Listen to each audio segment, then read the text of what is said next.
Have you ever felt like you're memorizing all these vocabulary lists, maybe hundreds of words, but your English just, it still doesn't feel quite right? Like not really natural or fluent. Oh, yeah, that's such a common feeling, a real frustration. Exactly. And today, we're going to challenge that whole idea. Because the truth, maybe the surprising truth, is that real fluency, it's not really about knowing thousands of super obscure words. Not at all. It's Yeah. much more fundamental. So welcome to the deep dive. Today, we are diving into some fantastic sources, all about 5 verbs to transform your English fluency. Our mission here is to pull out the really powerful nuggets, showing you how getting a handle on just 5 very common verbs can basically revolutionize how you speak English. Think of it like a fluency hack almost, a shortcut to sounding, more confident, more natural. Effortless even. And the main idea here is, honestly, it's quite liberating. Fluent speakers, they aren't walking dictionaries searching for that perfect rare word all the time. Right. They've mastered really powerful, flexible ways to use the words they already know, especially the common ones. And verbs are key. Verbs are the absolute engine of expression. In any language, really. They're what bring your words to life, conveying action, emotion, intention, everything. That makes so much sense. Our source material really hammers this home. Without strong verbs, language just feels, well, kind of flat, incomplete. Definitely. And a big issue lots of learners run into is relying too much on what our sources call weak verbs. Like do or make. Exactly. Using them in places where maybe a more specific, more natural verb would sound so much better. These weak verbs often don't carry precise meaning on their own. Leaving your English sounding a bit bland. Bland, yeah, or just not quite right. But the promise here, and it's pretty incredible, is that by truly understanding and integrating just these 5 specific verbs into how you speak every day, your English will instantly sound more natural, more confident, just more fluent. Significantly so. These aren't just extra words then. No, they're like upgrades to your whole communication system. Okay, I'm sold. Let's dig into the specifics. The first verb our sources highlight, and they call it the king of flexibility, is get. Yes, get. Now, get can feel like a bit of a chameleon, right? Its meaning seems to shift all the time, which can be confusing for learners. Totally understandable. But it is absolutely everywhere in spoken English. You can't avoid it. You really can't. If you had to pick just one verb to truly master in English, honestly, get would probably be it. Native speakers use it constantly, often without even thinking. Right. And once you sort of grasp its main functions, you unlock this whole new level of expression. It gives your speech that, everyday feel, that immediacy. It cuts through the formality. Exactly. It strips away stiffness. Yeah. Makes communication more efficient, more socially connected. Okay, so how does this superverb work? Let's break down some key uses, like to receive or obtain. Classic example, I got a gift for my birthday. Simple. Or asking someone, did you get my message? Very common. Yep. Then there's using it to describe a change of state, like to become. Like it's getting cold outside. Perfect. Shows that process happening. Or emotionally, he got angry when she ignored him. It feels very immediate, very real. And how about to arrive? We use it all the time for that. Constantly. You wouldn't really say, what time did you reach home? It sounds a bit stiff. You'd say, what time did you get home? Exactly. Or, we got to the airport late. Much more natural, much more concise. And crucially for understanding. Oh, absolutely. The classic, do you get it? Or, I don't get the joke. It's just the normal, everyday way to check if someone understands without sounding like you're giving a lecture. And one more to bring or fetch. Right. Can you get me a glass of water? Perfectly natural, direct request. So the power here is using get for all these things, instead of hunting for different, maybe more formal words. Precisely. It makes your English flow better. It makes it more conversational. You don't, formally become tired. You just get tired. You just get tired. It sounds more real, more like how people actually speak. It's the verb for sort of spontaneous everyday life. That's a huge mental shift, actually, thinking about efficiency and flow. Okay, moving on. Verb number 2 is take. Our sources call this one the verb of action. Another powerhouse. And it seems to go way beyond just the physical meaning, like taking a book, right? Oh, definitely. Take covers a much wider range of action. It stretches into things like opportunities, decisions, even taking responsibility. So it implies more choice, agency. Exactly. Agency, decisiveness, directness. When you take something, you're actively engaging. You're not just passively receiving it. Okay, let's see how that plays out. The obvious one is physical action. Please take this book. Or he took my hand. Standard stuff. But then accepting responsibility, that's interesting. Yeah, like saying, I'll take the blame for this mistake. That shows ownership. Or she took control of the situation. Right. That highlights initiative, leadership. Very active. And here's one that I think trips up learners using take or time or effort. Oh yeah, that's a big one. We always say, it takes 2 hours to drive there. Not, it needs 2 hours. Right.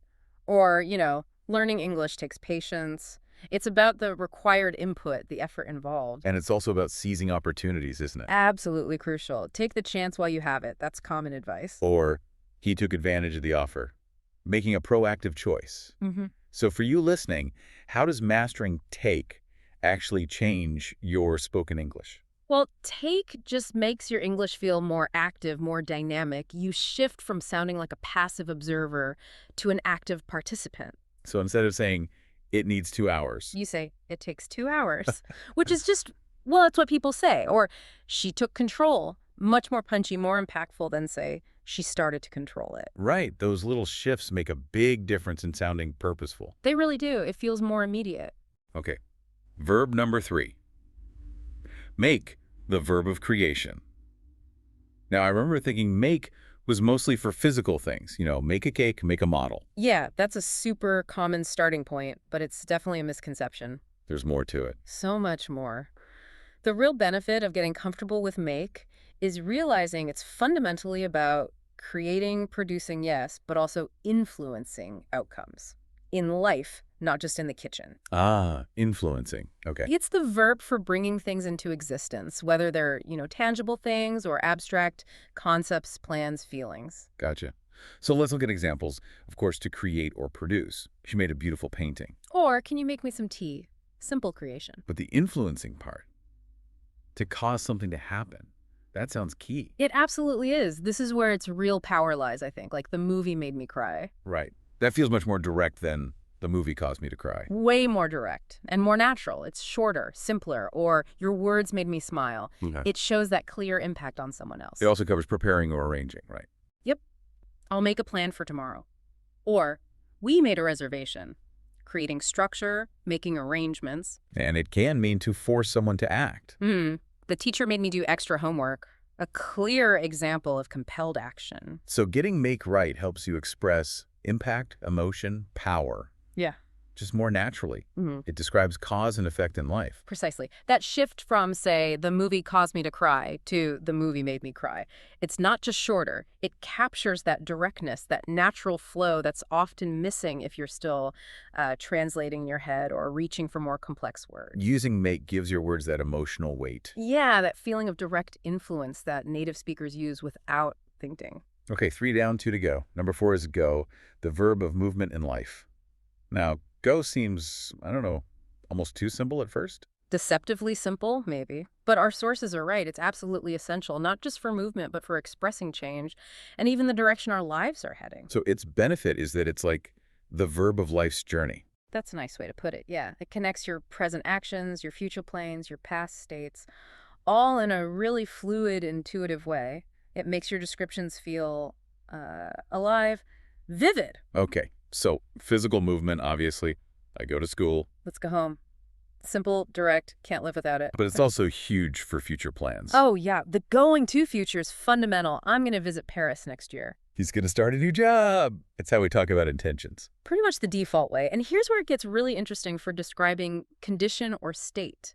Ah, right. My phone didn't become dead. It went dead, exactly. Or the milk has gone bad. Not the milk became spoiled. Doesn't sound right, does it? Gone bad is just, like you say, so much more natural, common. And go is massive for phrasal verbs, too. Oh, a total powerhouse. Think about it. Go on, continue, go out, leave home, go over, review. These are everywhere, every day. Adding huge versatility. Immense versatility. So for you, the listener, using go correctly means your descriptions of change, movement, evolution. They just sound more real. Just sounds right. Yeah, because it's how native speakers naturally express these things. The battery went dead, flows better than the battery became empty. It gives your English that authentic rhythm. Connects your words to the actual experience. Spot on. All right, let's hit our fifth and final transformational verb. Keep the verb of consistency. This one feels important for talking about like habits and dedication. It really is. Keep is the verb you use when you want to talk about habits, persistence, things that matter over time. Our sources emphasize it as the verb of growth and resilience. Expressing sustained effort. Exactly. Unwavering effort, routines, personal discipline. It's all about continuity and dedication. Okay, let's break down its uses. First, maybe the most motivational one, to continue in action. Mm-hmm. Keep smiling, everything will be fine. Yeah. Encouragement. Or maybe less positively, he kept talking even after I asked him to stop. Sustained action. It also means to store or hold something, right? Yep. I keep my money in a safe place. Or she keeps all her photos in an album, maintaining possession or location long term. And to maintain a state or condition. Yeah, like keep calm during stressful times, or he keeps his car very clean. It implies active upkeep. And finally, it seems vital for following rules or promises. Definitely. Please keep your word. That's about integrity. Or they keep the tradition alive. That's about preservation, upholding commitments. So how does keep really transform our English? Especially if we want more sort of emotional or lively descriptions. Keep injects that emotion, that sense of a living story into what you're saying. Compare saying, he continued smiling. Sounds a bit robotic. Yeah. Formal. Yeah, exactly. But if you say he kept smiling, suddenly there's resilience there, a personal choice, an enduring quality. It feels alive, human. It turns an action into a little story of perseverance. That's a great way to put it. Wow. Okay, so that's get, take, make, go, and keep. This has been super insightful just looking at the mechanics, but stepping back, what's the deeper meaning here? Why are these five so critical for fluency? Well, the core insight, I think, is that they're not just grammar points. Our sources call them life verbs. Life verbs. Yeah, because they express really fundamental parts of just being human, receiving or acquiring things, taking action, taking responsibility, creating, influencing, moving, progressing through life, and persisting, maintaining things. They're the building blocks of our stories. Pretty much, yeah. The fundamental actions and states that make up almost every story we tell about ourselves, our experiences. So when you use these five confidently, correctly, you're not just stringing words together, you're actually telling your story. Yes. Expressing struggles, dreams, wins, in words that just flow naturally. It's about authentic self-expression. Makes sense. And to really get these verbs working for you, the sources have some great practical tips. First one, just immerse yourself. Listen actively. Movies, YouTube, other podcasts, like this one. Exactly. Notice how often these five verbs pop up. Pay attention to the context. Maybe even write down sentences you hear and repeat them out loud. Active listening is key. And listening isn't enough, right? You have to use them. Absolutely. Create your own sentences. Don't just memorize our examples. Connect them to your actual life. Like, I got tired yesterday. Or, I took a chance when I spoke up in class. I made my parents proud. I went somewhere new last weekend. I kept practicing my English. Make it personal. Make it personal, make it real. That's how it sticks. Then what? Practice in daily conversations. Just use them. The more you use these verbs, even if it feels a bit clunky at first, the more they become second nature. Don't worry about perfect grammar initially. Not too much, no. Just using them consistently builds that comfort, that confidence, and eventually the accuracy improves too. And the last tip feels like the real game changer. Actively replace weaker verbs. This is where the transformation really clicks. Catch yourself using a less impactful word, maybe something generic, and consciously swap it for one of these five. So instead of, I became sick, Practice saying, I got sick, instead of, this task needs 5 minutes. say, it takes 5 minutes. Exactly. That active substitution literally rewires your speaking habits. It elevates your speech. Okay, so if we connect all this, the benefits of really nailing these five verbs now seem huge. Oh, they're profound. You get that instant fluency boost. You just sound more natural, more engaged. Your confidence must go up too, right? If you're not always searching for rare words. Massively. You stop freezing because you know these core verbs can carry so much meaning. You can rely on them. And you'll understand native speakers better. For sure.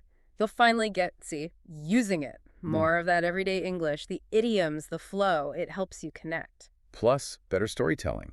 Expressing yourself more powerfully. Yeah, conveying emotions, actions, life changes, simply but effectively. And ultimately, it all leads to practical growth. Ready for real life. Travel, work, relationships. Exactly. It all comes back to that core idea. Fluency isn't about endless vocabulary lists. It's about mastering a few powerful tools and using them with confidence. So here's the challenge to you listening. Take this insight. Really take it on board. Start today with these 5 verbs. Get, take, make, go, keep. Practice them every day. Write them in new sentences about your life. Say them out loud. Listen for them everywhere. Use them until they feel totally natural, like breathing. Because once you truly get the hang of these verbs, your English honestly will never be the same. Your words will flow much more easily. Your confidence will shoot up. And your voice, your unique story will finally come through loud and clear, strong. So really don't wait for tomorrow. Don't wait for some perfect moment that never comes. Yeah, get started now. Take action. Take progress. Go forward. Keep going. Your English transformation begins and now W.